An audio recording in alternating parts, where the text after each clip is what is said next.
The company gala was in full swing, the ballroom glittering with chandeliers and polished floors reflecting 100 perfectly dressed attendees.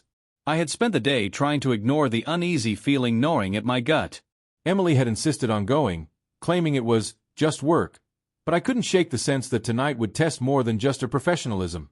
Minutes after we arrived, I saw him, her boss, Richard Hawke, the kind of man who exuded power without speaking, whose reputation preceded him. Men gave him grudging respect. Women gave him a little more than that. And as I spotted Emily laughing politely by the bar, Richard's arm slid around her waist, guiding her like he owned the space she stood in.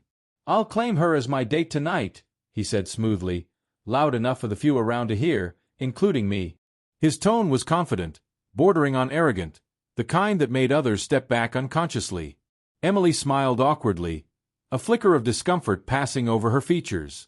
I felt a surge of something I couldn't name, anger, protectiveness, maybe pride, and I realized I couldn't stay in the shadows any longer. Moments later, while Richard was distracted talking to someone else, I approached. My steps were deliberate, calm, the kind that sends a silent message before words ever leave your lips. Emily's eyes widened slightly as I reached her side, but there was no panic, no fear, only recognition. "Excuse me," I said smoothly, placing a hand on her lower back and guiding her subtly but firmly away from Richard. Richard turned, a smirk already forming, clearly expecting a protest.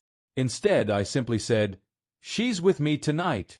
There was a pause, a fraction of a second that stretched longer than I imagined possible. The room seemed to quiet around us, whispers rising as people registered the shift in dynamics.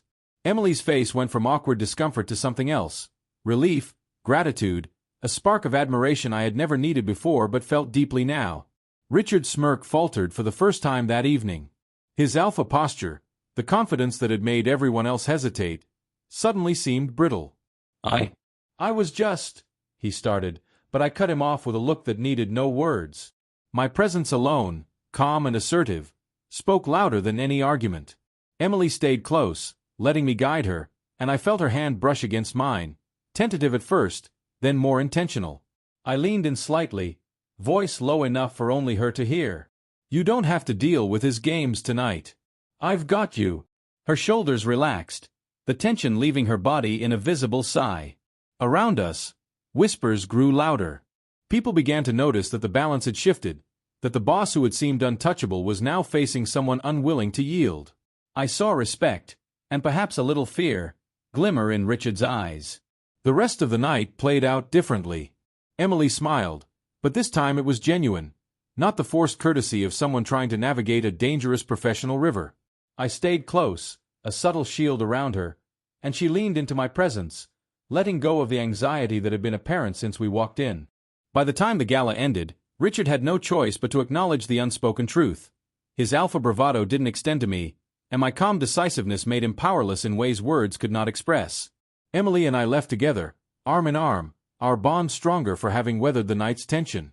As we stepped into the cool night air, Emily whispered, "I didn't realize how much I needed you tonight." I smiled, holding her hand firmly. "You don't have to.